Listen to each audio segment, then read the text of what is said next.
All right, we are live. Let me get this tweeted out. Yeah.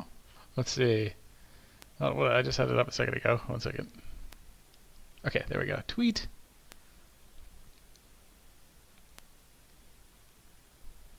All right. Awesome, awesome, awesome. Oh, wow. Well, I hope everybody had a blessed weekend. And wow, already Sunday night. I've got the S&P futures pulled up right here, the ES. And so pretty amazing stuff, really. I mean, if you think about it, let's see. We had, from Friday, here's actually would be the trend line from Friday. So activate, and there. Okay. So another similar breakout, right? So this is what happened Friday morning, right? We had that breakout through the cloud, through the trend line, right? That long-term trend line to the downside and downward trend line, and then broke out there through the cloud, through volumetric resistance, and then boom, just launched to the upside on Friday. So big move there. Then kind of came back in, right? Chopped around. And then as newsletter subscribers know, a way to capitalize on this quick move here to the downside, as there was a lot of stuff that set up to see that happen. So we opened today, kind of just opened up just about flat, and then launched right at the open, flat, and then worked here. Here's the trend line from Friday, right? So there's your downward trend line from Friday, and then here we go, exact same thing. Break out of the cloud, break out of the trend line, and then a push up. So a little bit of a bull flag here, and then another pop to the upside, bull flag, and then we're popping to the upside again right now. So so far, our futures looking pretty strong. So S&P's up 12 points. It doesn't mean it can't come back and test the cloud. You could even test the trend line if it wanted to. But at this point, right, we'll see. So really, a downward trend line is not needed at this point. So what I could do is just kind of move this here. Let me activate that. Activate. Just kind of keep that there. And so the trend has definitely changed. So what we do is we go back to upward trend. And so we just kind of go like that. There we go. Fair enough. Can overlap a couple. That's okay. So now we're upward trending, right? So we'll see how that holds throughout the evening. So good stuff. Good stuff. So let me just check in here, make sure everybody's getting in okay. Awesome. Awesome. Awesome. So so let's take a look at the overall market. Let's take a look at the SPX. Let's kind of gauge where we're at. Let's go over to the monthly chart. Okay, monthly chart, and of course that is not showing my that. Okay, there we go. So here we go. So here's your monthly chart. So we hit, of course, the 2018 low here. And then basically, let me actually correct. This is from another trend line. Different chart should actually be a little bit better there.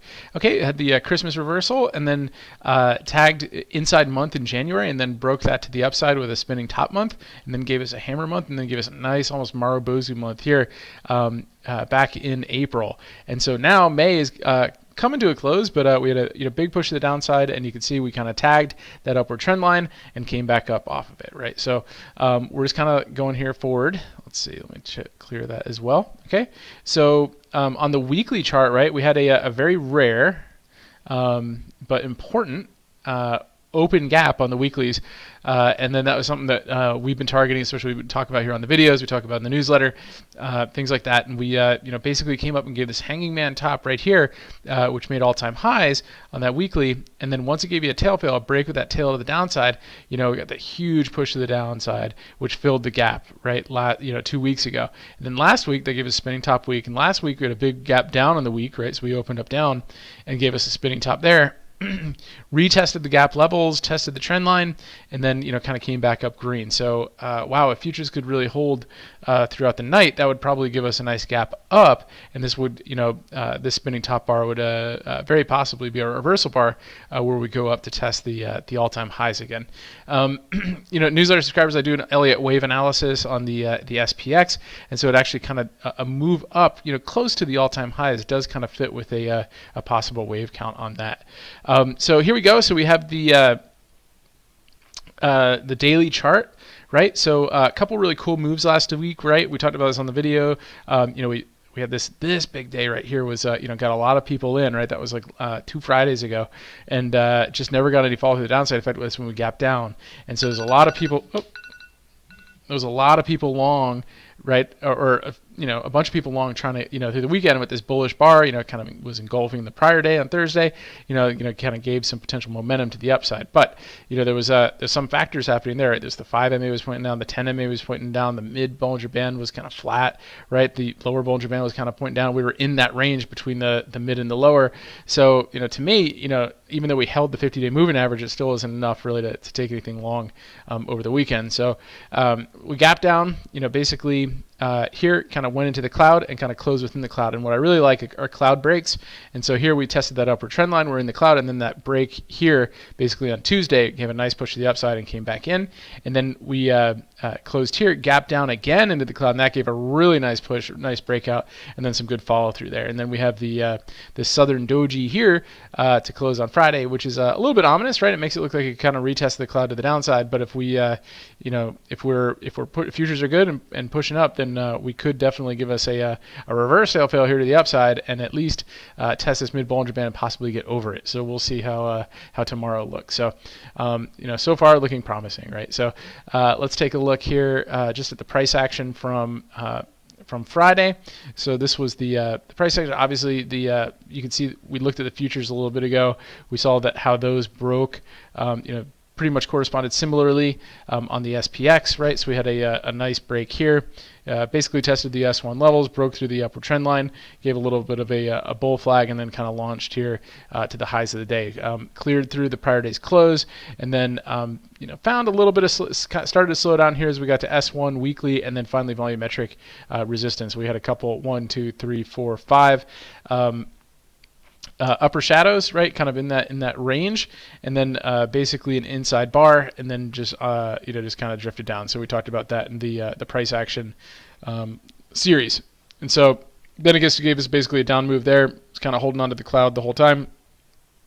Give a little pop, a break to the upside, chop, and then this chop here ended up giving a pretty big push in the bottom yesterday. So it is possible that there were folks that were short going into the weekend, and if they were, right, and futures are up, that's going to they're going to cover right at the open, and could bring the market kind of going up pretty quickly at the open. So definitely something to take a look at. So we traded this live on Friday. So it was open to newsletter members, and I think the way it was posted, I think a bunch of other people could jump into. We just kind of gave it a show of how I look at it when everything's going live. We kind of look at things like that, and we were able to later in the day we were able to trade Amazon successfully. So that's just kind of a look at that. Let's take a look at the bigger picture here. Right, so this is the S&P on the bar chart on the daily, and so let's just kind of take a look. Okay, so we had basically here's our channel. This yellow line here. This is your channel all the way through basically 2018, right? We had our double top up here, which kind of started this resistance zone, and then gave that push to the downside, right? Little corrective move here, and then tried to hold that channel, kind of got through it, held it again, and then it finally broke, and then pushed here to these December lows. And then once we got back into the channel, right, we then held the pitchfork, kind of this larger range, right? Macro pitchfork median line, held it one more pivot, and then kind of came all the way back up here to retest the tops, put all-time highs in, and then just couldn't get over it, and then back down to retest the median line, and now it's kind of working its way back up, a little pivot back up. So we'll see how it handles this resistance zone again, if it can get up there, and then if it breaks out, we'll see if it can actually test kind of this reaction zone at the channel line, or if it's just going to kind of hang out here and maybe drift back down again. We'll see, but it could be pretty interesting. So kind of my short theory is that it's going to go basically not quite hit all-time highs, and then kind of give an impulsive move back down to at least retest the median line again. So but we'll see how it all trades out. So okay, so that being that, kind of want to move on to tonight's discussion, which looks really exciting, right? But it's based on the picture. So we're going to talk about Dow Theory today. So Dow Theory is really interesting. So let me what I'm going to do is I'm going to do something a little bit different this time, and I'm going to jump to a sort of like a little slideshow here that I'm going to kind of talk about, kind of go over it. So there we go. So there is the introduction to Dow Theory. And so this is very similar to Elliott Wave Theory, right, in the fact that it's a construct to evaluate the market, right? And so this is, pretty old, right? It's basically from, the, kind of early 1900 type times, right? So, basically, I'm sorry, late 1800s. And so so basically we just kind of go through an introduction of this. And today we're going to go over an introduction to Dow theory. We're going to talk about the founders of Dow theory, and then we're going to go through the first 3 hypotheses of Dow theory, okay? And then for the rest of the week, we'll talk about the different theorems of it and how it applies. And then the last day, we'll talk about the last theorem and then kind of just put everything together again. So that's kind of the goal for today. And so, so for an introduction, we kind of already touched on it. It provides a context for understanding market movement and trend. And so basically the idea is that markets move, right, in trends, right? And we all pretty much know that just from being traders, right? We know there's, the trend is your friend. We know that we want to trade in the direction of the trend, right? And what this does, what Dow theory does, is kind of tells you, shows you, what the big trend is, right? Kind of talks about those different, how to evaluate that. What's a bull market? What's a bear market? And it kind of gives you a really good context to work with, and you can kind of use it to, listen to things that they say on CNBC and see if what they're really saying kind of holds water. If they're saying, oh, we're entering into a bear market, well, that'll be, well defined of what that is, right? Or are we in a bull market? Well, that'll be defined, for the most part, right? And so what I kind of wanted to show here is that, long story short, did I spell that right? Ultimately, yeah. So ultimately, transports lead the industrials. Okay, so I just kind of wanted to cut to the chase on it, before we go through everything. Is that is, essentially, what is something that we can use and can apply with Dow theory. So let me actually pull up the chart right here real quick, and then show you what I mean by that. So, so what I'm going to do is I'm going to go scroll down here, and I'm going to pull up a chart on. Let's see if I should have saved this here. Okay, yeah, so YY, right? So I was going to do the DI, the DIA, or like the Dow futures, but I was trying to find 2 ETFs that could kind of accurately show, the Dow and the Dow Jones Industrial versus the Dow Jones Transportation. So the IYY would be the Dow Jones Industrial, and the IYT would be the Dow Jones Transport. So what I'm going to do is I'm going to overlay, I can do a comparison chart of with the transports versus the Dow. And so let me pull that up real quick. Let me go to studies, and then let's see, I'm going to add studies, and then all the way at the bottom of add studies, I'm going to go to compare with, and I'm going to put custom symbol in there, and I'm going to put IYT. Okay, so I'm going to plug that there, and then it should overlay. Well, it did. I just lost it. There. Okay, so there's the IYT with the Dow. And so you can do this however you want, right? So I like to, personally just kind of overlay it a little bit and kind of expand, the Dow stock there. Okay, and you can kind of see a little bit with the transports here being in the purple, where you can kind of see that they do lead the market, right? And so I mean it's not 100%, perfect, but it is something to kind of take a look at. Kind of some of the extreme moves happen before they actually get a move in the industrial average, in the Dow Jones Industrial Average. So so here just kind of an example. It's kind of coming into here is actually really effective. So so here we had the the down move was basically done on basically Christmas Eve, and then we started reversing right after Christmas. But you could see here we started the transports really started to come up sharply just a little bit here, a little bit faster than the rest of it, right? And then we had this down move here, which kind of, if you can just kind of, let me show you this line right here. You can see that it started going down before, and then it started coming up really, really quickly, really, really fast. So this steep move right here was an indication, right, that the trend was going up for the Dow Jones, right? And then you can see here how it started to curl over quickly before the Dow turned over. Do you see that? So this kind of gave you an idea that there was going to be a corrective move coming up, in the future. Same thing here, right? So we kind of moved back up. Right? This started moving up just a little bit before, started turning a little bit before. So you guys can explore this and kind of show it up a little bit higher, a little bit on your graphs a little bit better. But I just wanted to show you this as an example that ultimately that is, kind of like the big takeaway of Dow theory is that the transports lead the industrials. And why is that? Well, the reason is because transports, right, the railroads and things like that sort of transport all the items that are made on the Dow, right? So your chemicals, your pharmaceuticals, right? Your Walmart, products, things like that. So if the transports are getting hurt, right? Well, eventually it's going to sort of, so if trucks are moving slower, basically is the idea.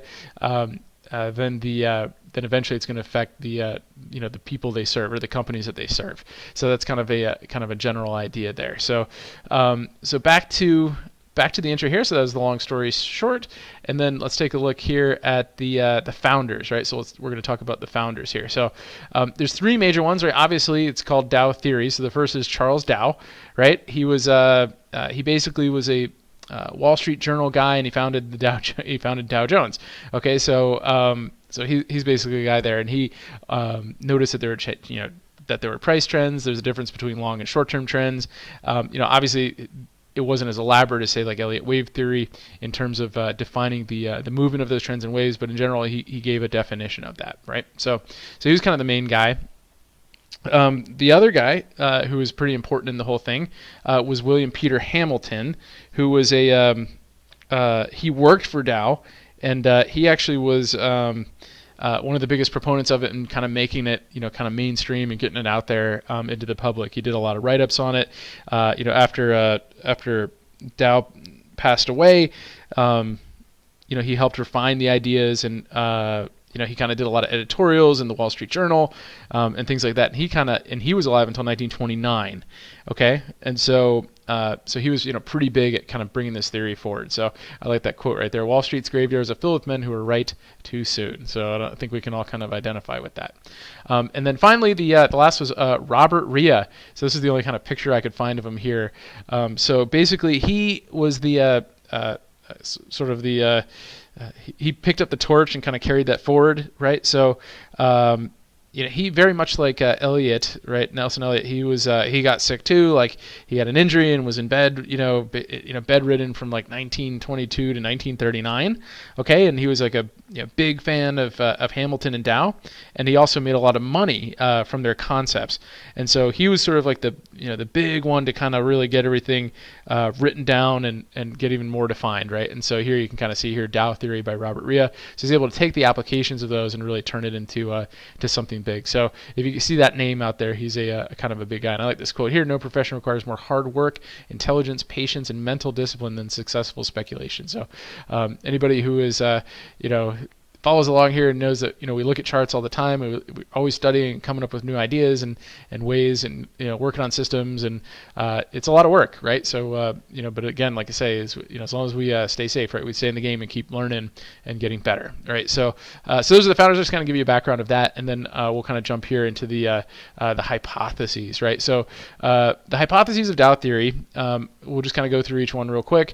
So the first hypothesis is manipulation, right? So we all hear about this, right? We talk about market manipulation, things like that. So manipulation is possible in the day-to-day movement of the averages, and secondary reactions are subject to such an influence to a more limited degree. But the primary trend can never be manipulated.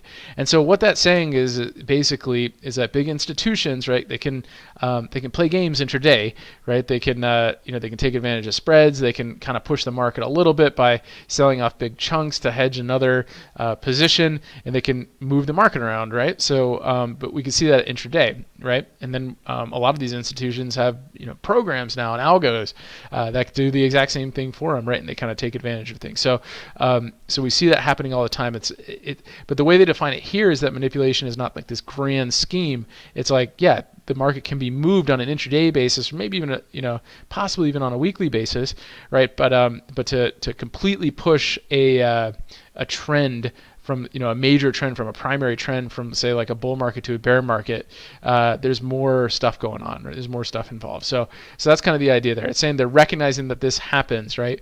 And we do too, right? So we need to know how to take advantage of it. Like, so for instance, when Goldman Sachs downgraded Starbucks, a couple months ago, we were able to jump in right there because we were following it, we were tracking along with it, with the trend, and we had a good Elliott wave count on it, and that downgrade gave us our wave C entry, and ended up being really good. And Starbucks has been going up to an all-time high. Okay, so that's hypothesis 1. Hypothesis 2 is the averages discount everything, and I think everybody's kind of heard of that before, right? So they've, we've heard that it prices in everything, right? So that's kind of the idea, right? So what they say here is the fluctuations of the daily closing prices of the Dow Jones rail, right? So that's your transports, right? And the industrial averages afford a composite index of all hopes, disappointments, and knowledge of everyone who knows anything of financial matters. And for that reason, the effects of coming events, excluding acts of God, are always primarily anticipated in their movement, and the averages quickly appraise such calamities as fires and earthquakes. So even if there is, act of God, right, like just like hurricanes, right, things like that, right, we know, that things, start to adjust really quickly. Like Home Depot, right, it kind of adjusts, it kind of pops up when there's a hurricane, and then kind of corrects itself back down. That type of theory, right, that type of idea. There is a note too, I kind of did a little research, reading Trader Vic, things like that, so that it also excludes acts of, and this is before the Fed really started getting involved in things, and government started getting involved in things. It says it excludes acts of government and the Fed, right? So, I wanted to kind of include in there like acts of war and terrorism, but a lot of that is kind of included, so I didn't include that there. And I guess you could include government with that, but Fed, like quantitative easing, central banks putting money into markets, things like that, buying tons of securities like they do in Japan, so these are things that is sort of like a kind of a broader range thing that I don't know, it allows us to buy the dip all the time, right, I guess. So but this is back then, this is kind of the idea that kind of everything is sort of priced in. So there's obviously there's more stuff going on these days too. So that being said, and finally the third hypothesis is the theory is not infallible, right? So I kind of like this too. It's saying like, okay, this is a really, really good idea. We studied a bunch of charts. It really, really makes sense, but it's not perfect, right? So the Dow theory is not an infallible system for beating the market. Its successful use as an aid in speculation requires study, and the summing up of evidence must be impartial. And so the wish must never be allowed to father the thought. And so this kind of comes along, reminds me a lot of Elliott wave too, because we can do wave counts, right? And here, like, we might wish the stock is going up or wish the index is going up, right? But we still have to be impartial, right? So, so our wave count might, end up really just kind of reflecting what we think is happening instead of what is actually happening, right? So, so the idea is that this just gives us a framework, a different framework to look at the market and, to kind of understand what's going on, in the market itself. So, okay, good stuff. So that is a quick review, a quick introduction of Dow theory. I hope you guys found that interesting. The rest of the week is going to be pretty cool. We're going to get into the different theorems, and each one is really neat because they kind of play into, hey, like, is this, are we at, a bear or a bull market top, right? Or is this the start of a bear market, right? So it kind of really starts to give you a new way of looking at things and gives you a new framework of looking at things. So it's a great thing to have, in your tool belt. So when you're trading, you could be like, this quick move down with this quick move up, really seems to go in line with Dow theory that maybe this is the start of a bear market, right? That type of thing. And so this way, everybody was thinking, all-time highs are coming and we're going to 20,000 on the, or 50,000 or 100,000 on the Dow. Sort of think twice and be a little bit more cautious, right, as we're up here. So just something to keep in mind, and I think it'll be really helpful. So it'll be fun to talk about for the rest of the week. So we kind of got through that there as quickly as possible. We'll remove this comparison, and we'll go back to our main charts, and let's get SPX, and zoom up the watch list here to our current stuff. Okay, and just kind of see how everything's looking. SPX, and then what happened to my, there we are. Okay, so right there. So good. So at this point, if anybody has any questions or chart requests, please feel free to plug those into the chat window, and we'll get through those as quickly as possible. So everybody can get a good night's sleep and start trading this week. So good stuff. Thanks everybody for checking this out. I think it's gonna be fun this week. So Prayer Kid, what's going on? Good to see you. I haven't seen you in a while, man. Glad you're back. Harvey, what's up? Hope you're having a great weekend. Uzi, what's going on? Happy Sunday. Net Fry. Hey, everyone. Wow, lots of theorems. Yeah, lots of theorems. Yeah, so I know I figured I'd lose some people just because it's like, oh, here we go. We're talking about theorems and all that stuff. But it actually is really cool and a great way to look at the market. And I figure it'll be a good playlist to have that, for those folks that follow us, to go back and kind of study this type of thing, so to kind of get a bigger picture of the market. So good. Harvey, buy Google or wait until 1200. So so this is a a newsletter kind of trade of the week idea recently. The market just kind of got slammed.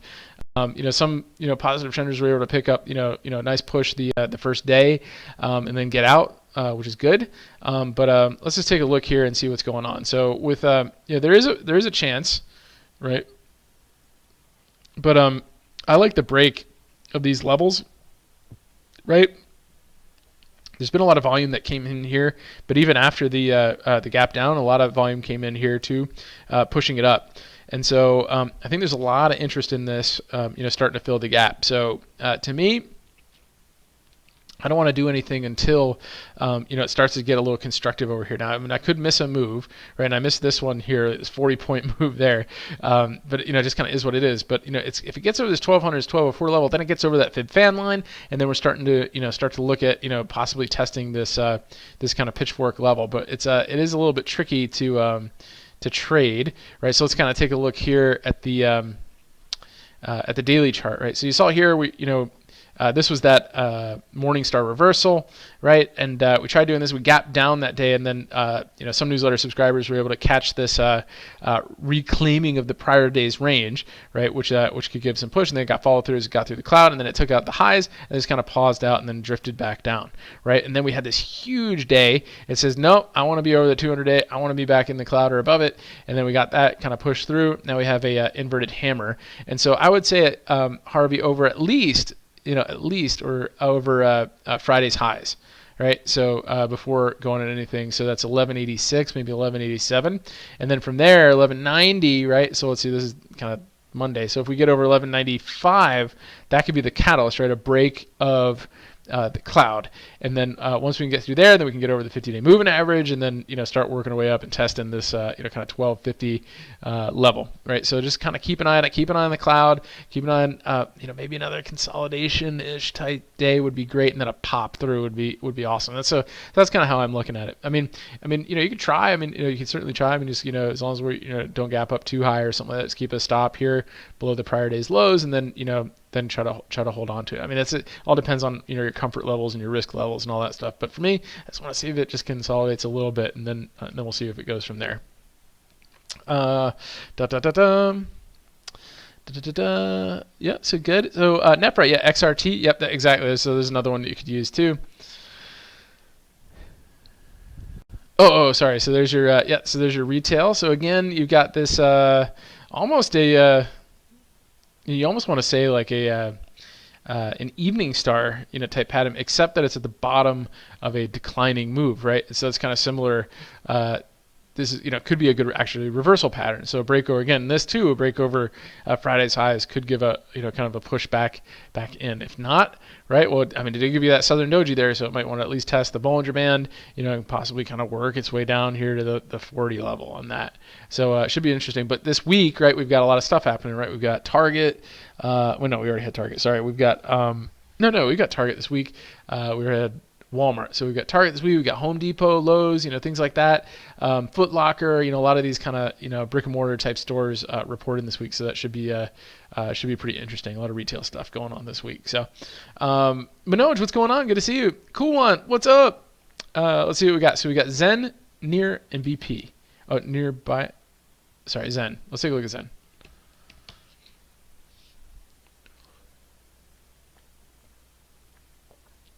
Inside day on Zen, which is good.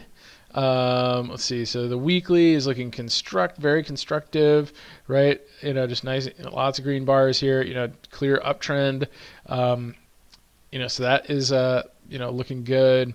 High of 90 is an interesting, right, number right there. So that 90 is like 90 degrees, right, kind of a square type thing. So just watch that as a point of resistance. But obviously, if we get through Friday's highs, could push a little bit higher there. Let's take a look at the kind of the overall chart here on the bar chart. Let's take a look.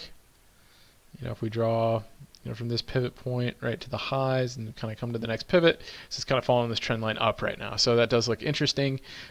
Just watch again, a break to the downside might retest those levels, right? So, and then near BP, near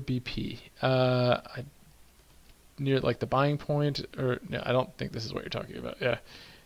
But yeah, so you mean like near like buying point? I'm not sure. Near. It's not clicking. Sorry, cool one, but we'll check it out. Raphael, what's going on? Nikolai, how's it going? Shirley, hey, welcome. Let's see. Raphael, yeah, so band, CPRT, IR, and ALXN. Let's take a look. So band is looking bullish. So band with ink. Wow. I don't think I've ever even heard of this one, but yeah, nice. So definite uptrend right here. Actually, really really kind of a channel it's working on too. This is gonna be a sloppy channel, but yeah, that type of thing. So definitely in an uptrend, right? I mean, it could pull back to the trend line and then work its way up that kind of channel zone. But so far so good. It's looking pretty bullish, and almost looks like an inside day here. High 67, high 54. Yeah, so just be careful. It's not like kind of make sure this is not a tweezer top or something like that. I know they're not the exact highs, but it looks like kind of two very similar highs up there. That could just give it, not like saying it's going to be super bearish for a long time, but it might come back and test the trend line there. CPRT.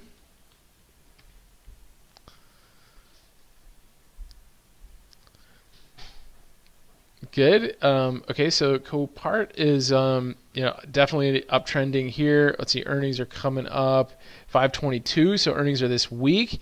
I mean, generally, it's trending up quite well. Just be careful it had a little gap down the other day, so just make sure it can handle this trend line, this kind of upward trend. If it gets down below it could get kind of scary, and then earnings, you can kind of look at, you can even see how the RSI, see how it's chopping sideways, but the RSI is going down and pointing down. If it gets through this trend line, it could get a little bit nasty, right? And if earnings are bad, it could get really nasty. So just be careful with that. IR looks like a low volume too. Maybe breakout point. Sorry, Quant. Okay, so here we got. This was good. So you have a nice big gap up. It's holding those levels really well. It's kind of got this trend line here. Obviously, if it tries to break down, it can start to kind of get into that gap a little bit. But Ingersoll Rand is consolidating, right? It's kind of holding those levels, kind of giving like a little kind of pennant type thing. So look for a potential breakout, and then once it can get over that 125 area, it could push a little bit higher. So that looks pretty interesting. And then ALXN.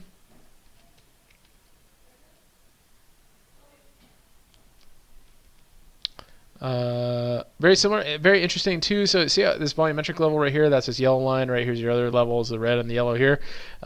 It's kind of hanging out around that, right? It's been doing that for quite a while, kind of those levels, right? So this one, could eventually break, but it's been trying it for a long time, and you kind of have like a little bit of a head and shoulders right here, but it's kind of like, it's a head and shoulders, but it's like extending its arms out, right? So, so I mean, it couldn't get over those levels even with even with earnings, kind of being pretty good. So just be careful. I mean, it's a pharma company and all that stuff. Looks like it needs like some kind of major news catalyst or something like that to actually to get through and start pushing up higher. But I mean, it's a pretty expensive stock, right? I mean, it's $140. So just kind of see how it handles that. What is this? The 134 and 10 cents. We can get over that. Might start pushing. I like how RSI is kind of putting in some higher lows. So there's some good stuff going on with it here. In terms of just it's kind of just the charts themselves. So, hey Sarah, how's it going? Thanks for joining in. Cool. What's up, Nikolai? Cool stuff. Yeah, cool, great. I'm glad you guys like that. So I think it's pretty neat. So it's a great way to look at it. And this is kind of stuff that if you kind of get it into you start learning it, kind of reading over and all that stuff.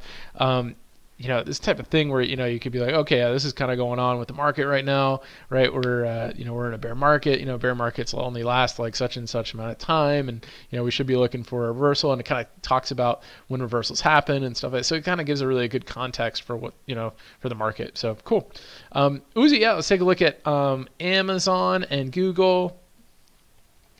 So Amazon was kind of interesting. I was looking at it on the daily chart here recently. I like having the arcs up on the fangers. This kind of gives like a really neat kind of perspective.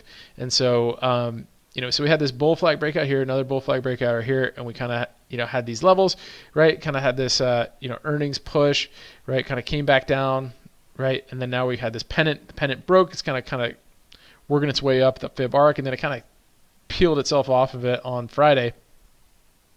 So we'll see if it wants to continue to test this. And we've talked about this already a few times. There's a lot of confluence right here, right? We've got the Andrews pitchfork level, we've got the fib arc level, and then this green line here is your reaction line, right, from the Andrews reaction method, right? And so here's your big pivot point here from basically the all-time highs to the Christmas reversal low, and then then we take that line, we draw it back to the next kind of major move, which was back here, right, back March, April of 2018, and then we drag that forward. And so we're getting really close to that action reaction area, and it all is kind of corresponding with this zone. So we'll see if anything interesting happens there. So we're kind of pushing up to it. So if this breakout wants to continue, it could push right through it and then work its way up and possibly get all-time highs and test the top of the cloud. We'll see how it wants to handle these areas.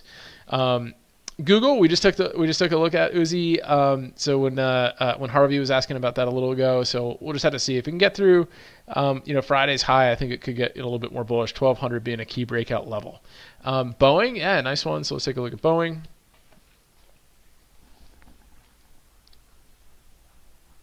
So I did an action reaction line here as well, so you can just kind of see.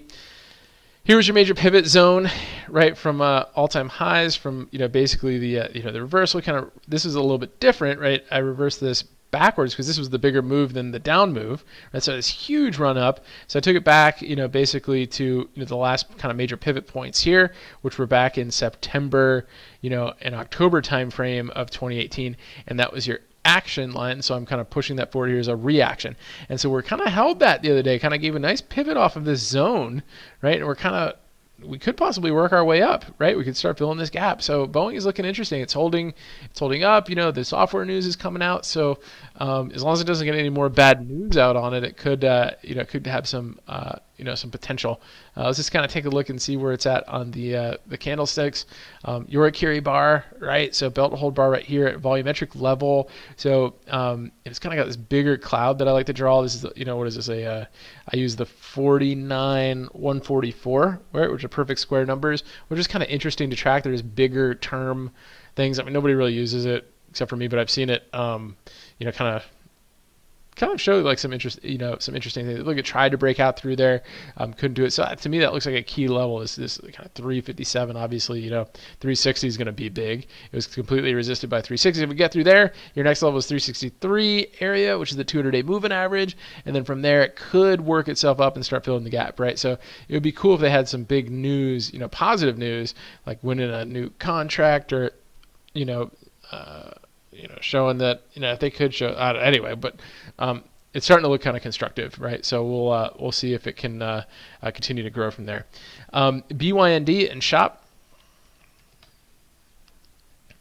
So BYND. Okay, really, really cool. So I have the Elliott wave count on this. Paul, on Twitter, one of the guys I follow, he does a great job with his Elliott wave count. So, but here you have this push up 1, right? Wave up, right? 2, kind of pull back here, right? And it's been following the candlesticks really nicely. So here's your hammer bar right here. So your wave 2, right, all the way up, and it looks like it's working on a potential impulsive wave up, a wave 3 up. So we have 1, 2, 3, 4, 5 potentially, right? So it's crazy. This type of stock that you wouldn't think would be priced at this level. It's amazing how high it's gone. I think there's so many people that don't believe it, that it just keeps floating up, right? And so so definitely a good one to keep an eye on. It looks interesting, if it can continue to move. I mean, one potential, you can do a Fibonacci expansion on this, right, to see how high it might go. So you'd go from here, to wave 1 all the way down to wave 2 here. Right, and we could see wave 3 could get up to 161, 0.8%. Right, so that actually is a pretty good estimate right there. So 128 is a potential move, right? So and then even from this mini wave 2, right? So you'd go from here to here to here, right? If that is done, right? Then wave this mini wave 3 right here could be 100%, stuff like that. So. So pretty interesting stuff right there. So just kind of keep an eye on this. I like the IPOs when they follow Elliott wave counts because it's just as natural moves like right from the beginning. So it's really kind of neat to see how they grow. So cool. And then SHOP. SHOP to the drop. Let's see. And SHOP doesn't like to drop. So let's see. So it's still really kind of working its way up there. Inside day, right, to close on Friday. Really, really big moves up there. I mean, not quite a three white soldiers because this just kind of gapped and went, right? So, but it's just been just a phenomenal stock. Been really going really well. We've had this bull flag on it for a while, and it finally broke through there. That was your bar. Then confirmation just kind of ripped to the upside. So, I mean, it was actually profitable. I mean, possible on Thursday to catch all 14 points of this if you were following this this bull flag break confirmation bar through, right? So really, really big move, really, really nice. And then it is just been a epic kind of run. So so we'll see. Inside day, could break to the downside, retest its moving averages down here, and then kind of continue on up. So Prayer Kid, busy doing home repairs, brother. Was it? Oh, that's cool, man. Yeah, I didn't see you up all week and all that stuff. So I'm glad you're doing well, man. I hope everything's going well with your repairs and all that stuff. But you've been crushing it, so you can take a week off, which is great. And then Uzi, particularly Apple. So Apple, Harvey, this is a good one. Harvey, pointed this out to me. Is that, it does have a lot of potential on it, right? So a break, on Monday here through 190, 191 could give a nice push to the upside. So I like that potential cloud break. It's kind of a lot of consolidation here too. From contraction leads to expansion, so it really could push. I'm liking it. I can't remember what was the only thing that had me. The weekly was a little bit. Weekly chart, spinning top, right? It is holding support zones, but it's really got to get through the prior week's high and get through the cloud. Not that it can't do it. Not that it's going to be that hard. It did it here, right? But it couldn't break out. But this is a resistance zone, so just be careful with that. So, but yeah, Apple does have bullish potential. So, no problem, FI. My pleasure. Cool. Yeah, my pleasure. Shirley, let's take a look. Yeah, so you got, let's see, PEG. Let's go and take a look here. Okay, so PEG.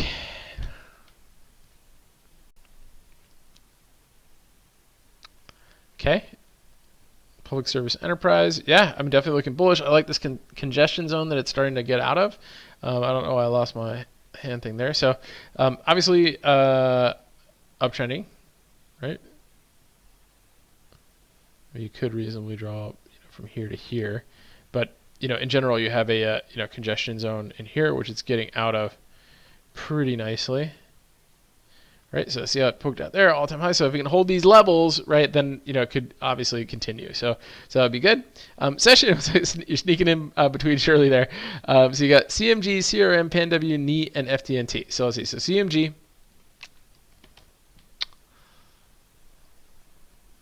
Wow, they had a big day too. So guys, remember our head and shoulders discussion.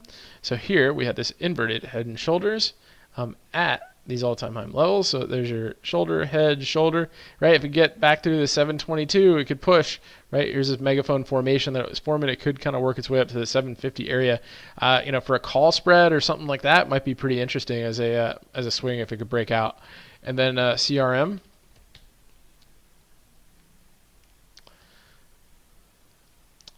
Kind of interesting stuff. If we go back, we look at this this triangle that we were working on here. We had an undershoot and then push back up, right? But it couldn't get through the upper pitchfork. Kind of came back down, and this is a really huge congestion zone, right? It's kind of so. I mean, if it really wants to go, it's got to get above this 160, and then it could push. But it seems to be getting resisted by that. So just be careful of that.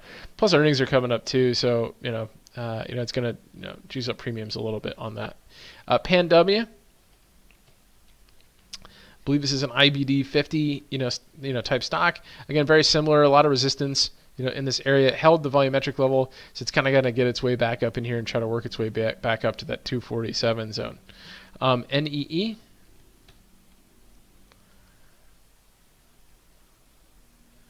Like we said here, we drew this.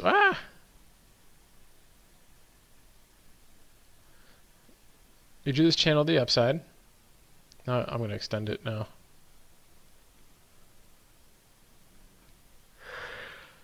Okay. There. Okay, so that's the only thing I would watch out for is just this potential resistance here off of this channel. Obviously, it's reaching new all-time highs, right? But again, it could get pushed back down. It's got to get in here. I do see like sort of a inverted head and shoulders sideways up. So if that could break, then you can get back in this channel and start working its way up here to that 212 zone. And then FTNT.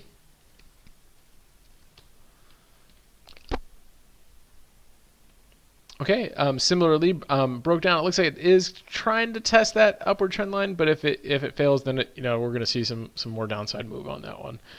So really cool stuff. Shirley, yeah. So TLRA, not Tilray, right? TLRA, not TLRY. Let's see, Talaria. Wow. Yeah, that thing's been moving. Huge volume's been coming in this since the last earnings, and definite uptrend there. Just be careful of sort of. Well, I mean, it's got room to go to fill that to get that channel kind of zone too. I mean, $10 potential on that. You're saying 12? Yeah, I mean it is possible. So just watch for some solid big move here, and it came back in on it. So that's a little topping tail right there. Just be careful it doesn't come back down and retest that trend line there. So yeah, so that's the only thing I'd be worried about on that. Nice, but I was waiting for the list. ENB. Love your target, Shirley. It's great stuff. In the middle of the range, Shirley. So this is so just be careful here. It's kind of holding those levels, right? It's got to break out, right? It's got to get above that 38, type level. And the next kind of resistance is at 41, right? So some volume, it's kind of a volume zone right there. So just be careful of that. Access denied. What's up? Here comes Monday. Woohoo! Nice. SFLY. SFLY. Shutterfly. Yeah, nice move. Looks like we looked at this way back here, and then it just kind of held this volumetric level, kind of drifted back down again, right? Held, some kind of support here, right? And then is now testing that level again, so it has to break through that surely. But it did get a lot of volume in it on Friday, so if we continue to push and get above like 48.50, then you're looking at potential, working its way up to that 58 zone. SESN.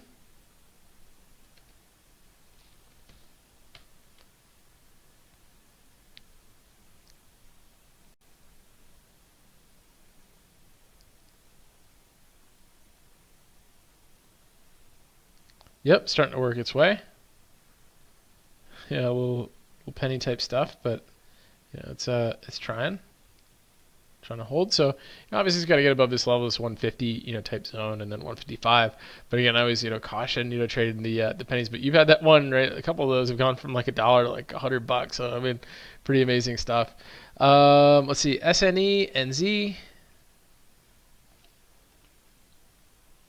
SNE. This is Sony, kind of doing his little thing right there. So, definitely has potential. I just always watch out for these kind of ADRs, because they could gap and kind of really mess with you, right? So, it's kind of have to follow the Nikkei on that one. And Z,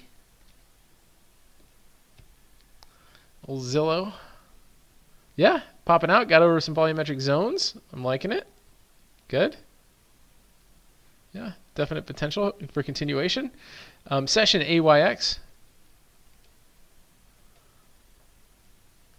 Yeah, strong uptrend. Right, we've been tracking this one for a little bit. Bull flag breakout test. It's kind of coming back down. So just watch, see if it kind of tests that 84 level. Then I think it could get bullish again after that.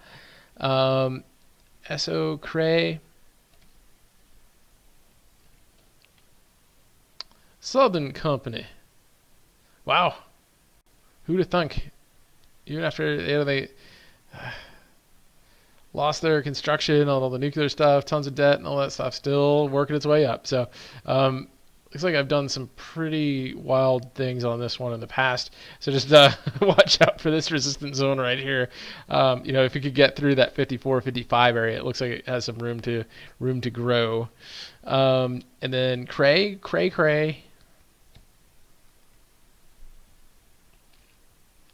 Huge gap up. Wow. what did it got? In huge volume too. What was the news on that? AI chip boom lifts after deal announcement with Hewlett Packard. So just be careful. This is a buyout, right? I don't know if it's a buyout, but if it is, just careful with that. Surely it might. If it's a buyout, it could just go like this. It could chop in this range forever. Okay. So if it's a buy, it says deal with Hewlett Packard. I don't know if they're getting bought by them or what the case is, but just look that up and see what the deal is. If it's getting bought out, then it's going to be in this zone for a long time, right? That's what happens to those buyout ones, and they get like real flat and nasty, right? So just be careful with that. Net fry agree. BA after 355. Next up is 361. Nice. Harvey, 60 minutes wasn't pretty for JPM and BA. So let's see JPM.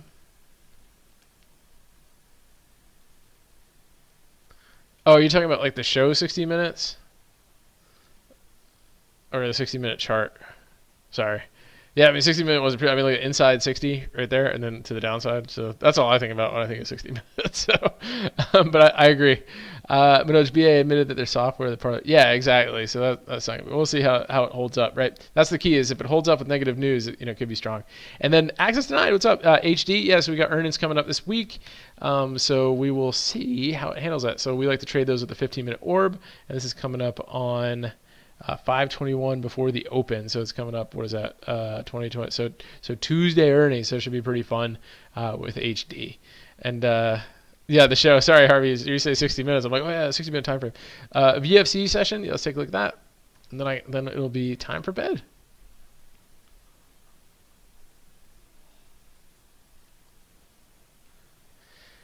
Let's see. Daily chart. Yeah, I mean, it does look like it's kind of pivoting here. Right? If it continues to the downside, this is kind of a momentum shooting star right here. It could push and hit you that 89, type level. But of course, if you tail fail, it could push the upside and hit this 92, 93 level, and then could get constructed from there. It looks a little bit funky the way it trades. But earnings coming up on the 22nd. Just be careful with that. Cost. All right, we'll do cost, and then I will be done.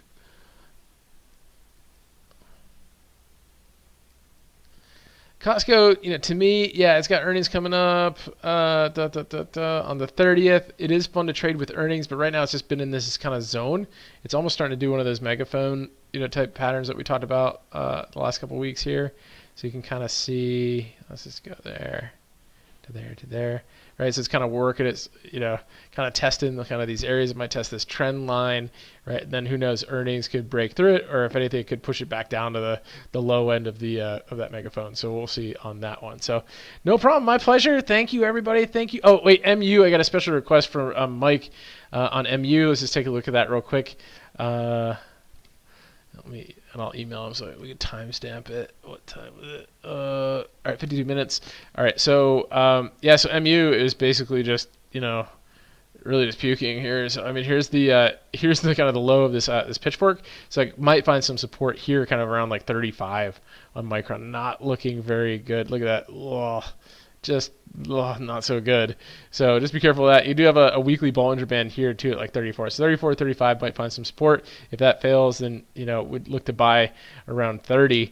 $30.50 wherever this 200-day moving average is on, not 200-day, 200-week moving average on it. So so MU exactly. So good. All right, guys. Well, thank you everybody for checking in. No problem, Harvey. No problem. Access denied. Thank you everybody. Shirley, everybody. Really appreciate everybody tuning in.